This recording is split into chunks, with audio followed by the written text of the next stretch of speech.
Bagaimanakah keberadaan roh setelah mati? Pertanyaan mengenai roh sebenarnya sudah ada pada zaman Rasulullah dan para sahabat. Ajal menjadi sesuatu yang pasti bagi makhluk Allah di muka bumi. Jadwal kematian manusia sudah ditetapkan ketika masih berada di dalam kandungan, ketika roh ditiupkan oleh malaikat. Seberapa kuat pun perlindungan yang manusia buat, dia akan mati tak kala malaikat maut sudah datang untuk mengambilnya. Dalam kondisi ini, roh pun harus berpisah dengan jasad. Kemana sebenarnya keberadaan roh setelah mati hingga kiamat datang?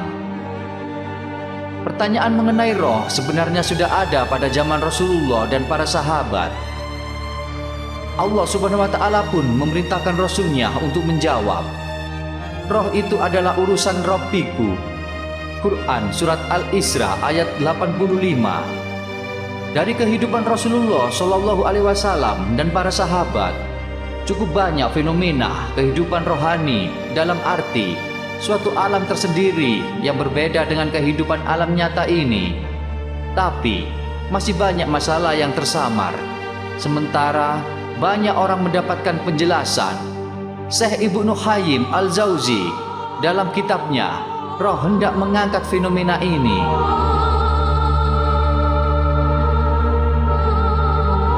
Dalam pembahasan tentang bab tersebut, Ibnu Qayyim memulai dengan pertanyaan, apakah roh itu berada di langit atau di bumi? Apakah roh berada di surga atau neraka? Apakah ia dititipkan di badan yang bukan badannya yang lalu ditempati, lalu disiksa atau diberi kenikmatan di dalam badan itu? Ataukah roh berdiri sendiri dalam artian terlepas dari badan? Ibnu Qayyim menjelaskan, Nabi Shallallahu Alaihi Wasallam mengabarkan bahwa roh-roh itu layaknya pasukan yang dikerahkan. Selagi roh-roh itu saling mengenal, maka ia bersatu. Selagi roh-roh itu saling mengingkari, dia akan berselisih. Allah Subhanahu wa Ta'ala juga mengambil janji dan kesaksian tentang rububiyah dengan keberadaannya sebagai makhluk yang dibentuk dan mempunyai akal. Sebelum Allah memerintahkan para malaikat bersujud kepada Adam dan sebelum memasukkan roh itu ke dalam badan pada saat itu berupa tanah dan air. Mereka lalu ditempatkan Allah menurut kehendaknya, yaitu di barzakh yang juga menjadi tempat kembalinya setelah meninggal. Allah Ta'ala kemudian membangkitkan sekumpulan demi sekumpulan roh. Mereka ditiupkan ke dalam badan yang bermula dari mani. Hingga Ibnu Hazm berkata, jadi benar bahwa roh-roh itu merupakan badan yang membawa tujuan untuk saling mengenal atau saling mengingkari. Mereka menyadari telah diistimewakan.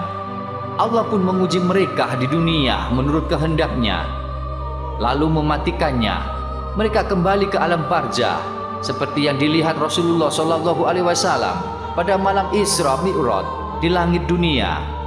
Di sana, roh orang-orang yang mendapatkan kebahagiaan berada di sebelah kanan Adam, dan roh orang-orang yang mendapatkan penderitaan berada di sebelah kiri Adam. Hal ini terjadi ketika terputus dari segala unsur. Sementara roh para nabi dan syuhada langsung ditempatkan di surga. Syekh Ibnu Qayyim Al-Jauzi menjelaskan, roh-roh itu berbeda tempatnya di alam barzakh. Di antaranya, roh yang ada di Iliyin paling tinggi, di A'la Mala'ul A'la, yaitu roh para nabi. Jika dipetakan, Ibnu Qayyim menegaskan, hadis dan atsar tentang masalah roh merupakan kebenaran. Sebagian membenarkan sebagian yang lain. Permasalahannya terletak pada pemahamannya dan mengetahui masalah jiwa dan hukum-hukumnya. Keadaan jiwa dan roh berada dengan keadaan badan. Keberadaannya di surga dan di langit yang sampai ke serambi kubur. Badan berada di dalam kubur yang bergerak cepat, berpindah naik dan turun.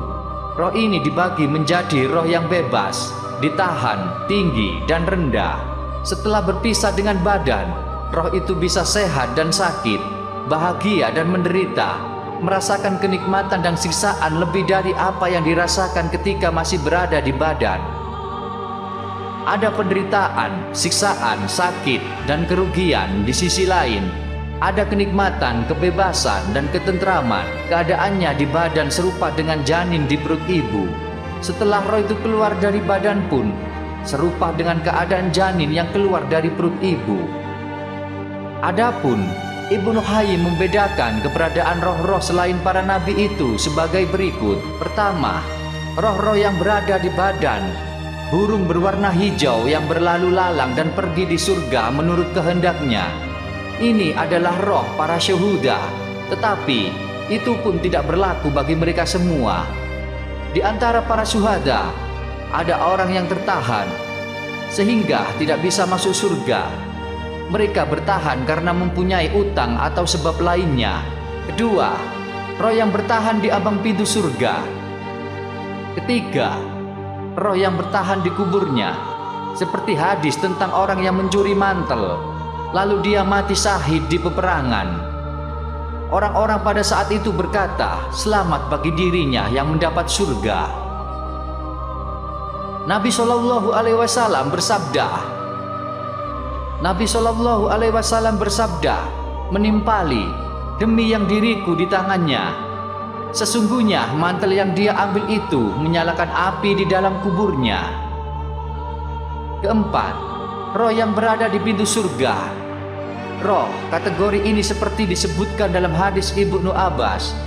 Para syuhada bersabda, para syuhada berada di atas aliran sungai di pintu surga dalam tenda berwarna hijau.